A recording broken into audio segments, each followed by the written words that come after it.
आइए आज हम आपको कहानी सुनाते हैं पैसों का पेड़। इस कहानी को लिखा है मनोज ठाकुर ने। अगर आपको ये कहानी पसंद आए तो प्लीज़ इसको लाइक, शेयर, कमेंट और हमारे चैनल को सब्सक्राइब ज़रूर कर लें।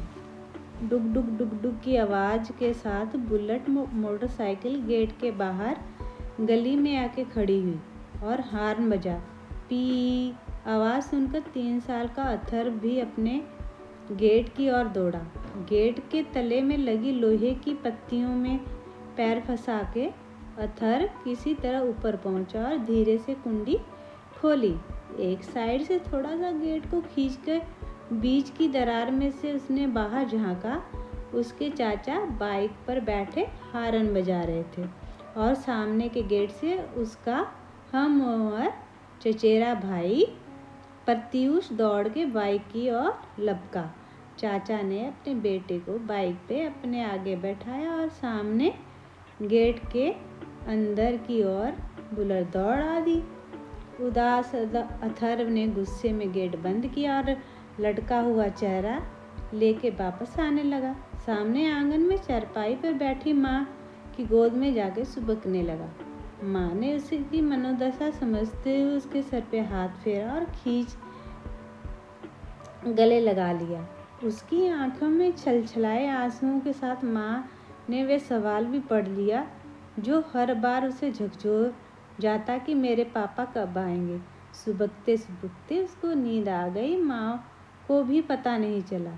रात 10 बजे सुनीता रसोई और दूसरे काम निपटा के सोने की तैयारी करी, तभी अचानक अथर्व की नींद खुल गई और उसने पूछा, मम्मी पापा कहाँ होंगे इस टाइम? ऑफिस में होंगे, सुनीता ने उसे लाड़ लड़ाते हुए कहा।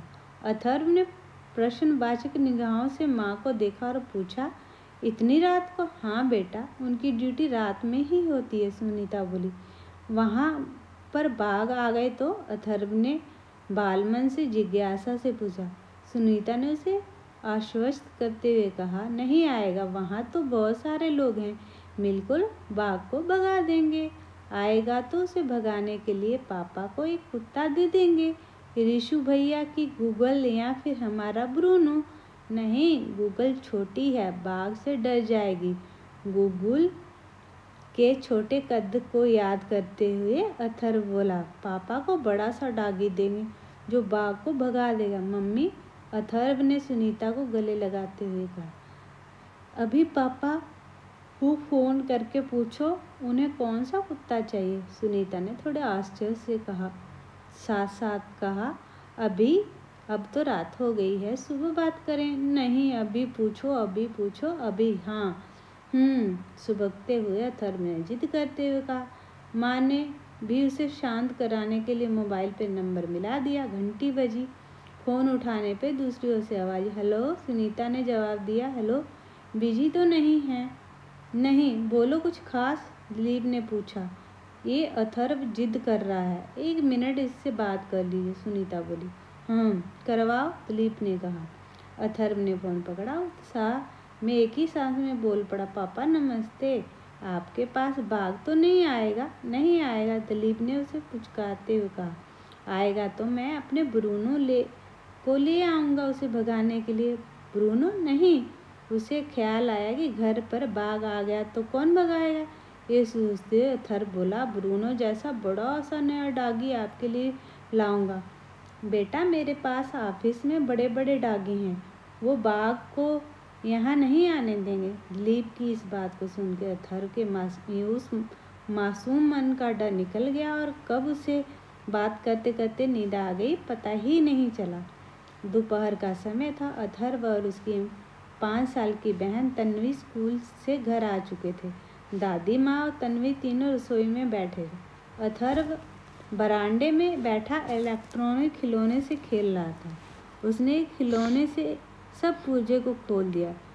इस कोशिश में खिलौने के छोटे साइज की बैटरी अचानक उछल के बैटरी अथर्व के ओठों पे से टकराई। उसे ऐसा लगा जैसे बैटरी उसके मुंह से होकर पेट में चली गई। इस फिक्र में उसे घबराहट होने लगी। वह डर गया। घबराने अब उसे घर वाले अब उसे पीटेंगे। सहमा अथर्व चुपचाप बैठा रहा।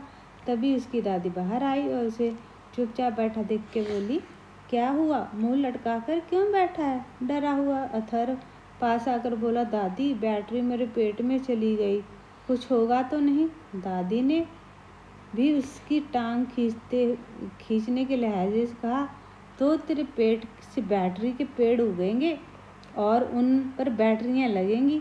तभी उसकी माँ भी आ गई।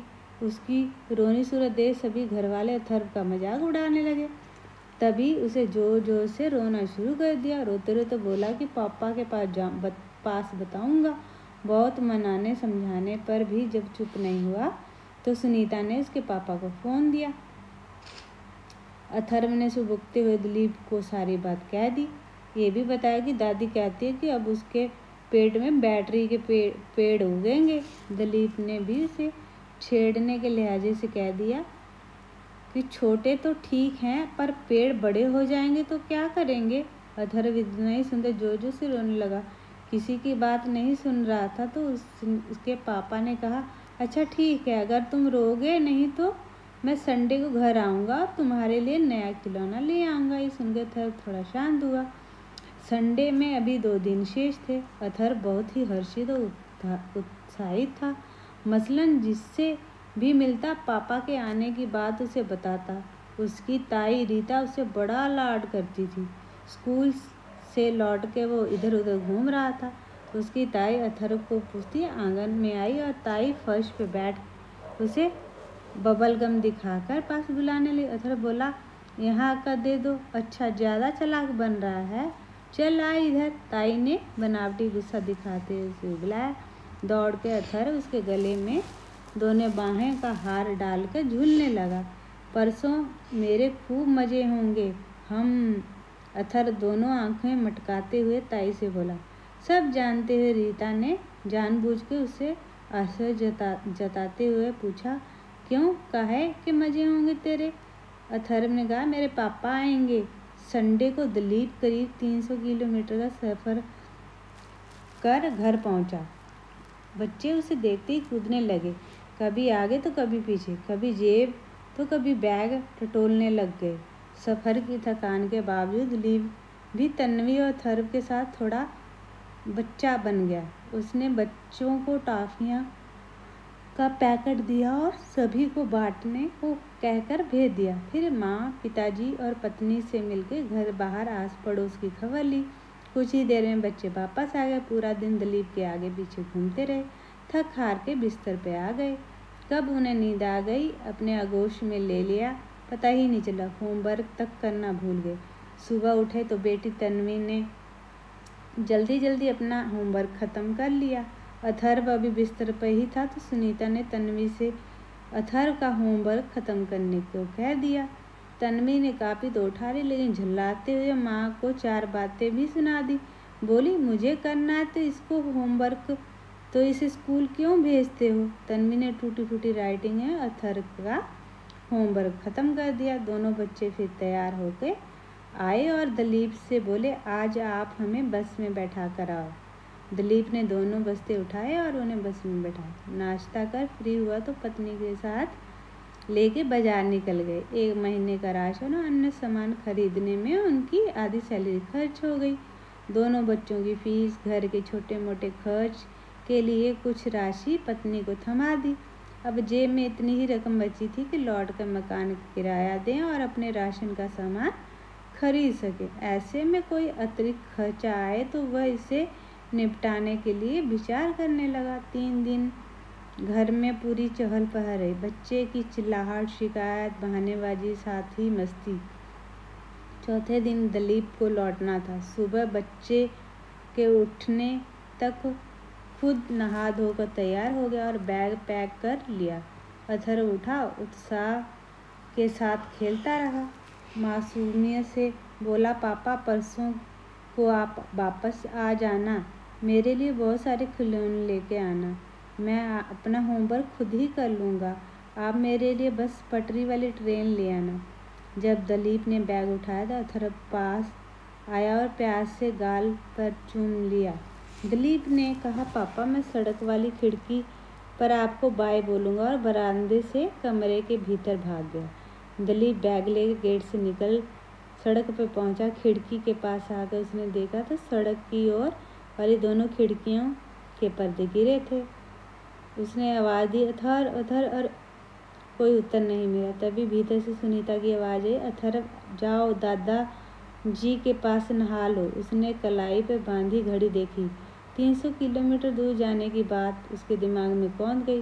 दिलीप ने फिर आवाज़, अथर। फिर कोई उत्तर नहीं मिला तो सोचा अथर शायद अपने दादा के पास चला जाए। वह भी बैग को संभालते हुए बस अड्डे की ओर चला।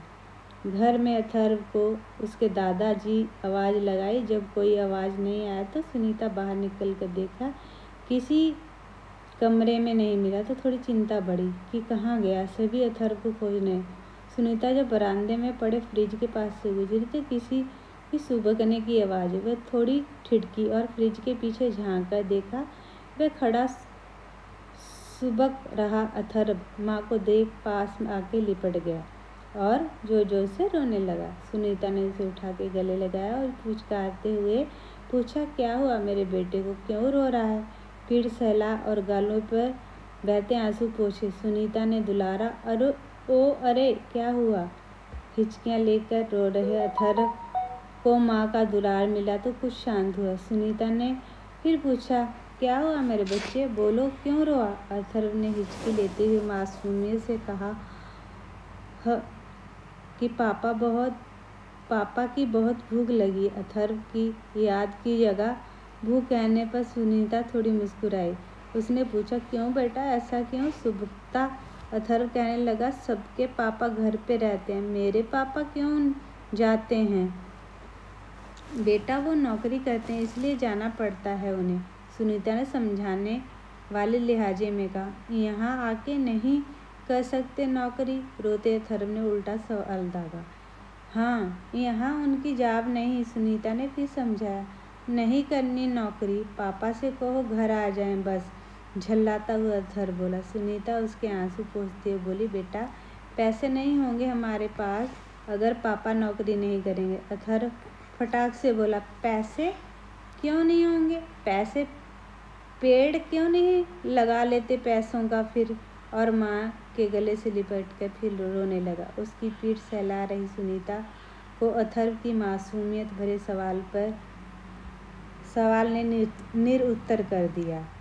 इस कहानी को सुनने के लिए आपका बहुत बहुत धन्यवाद।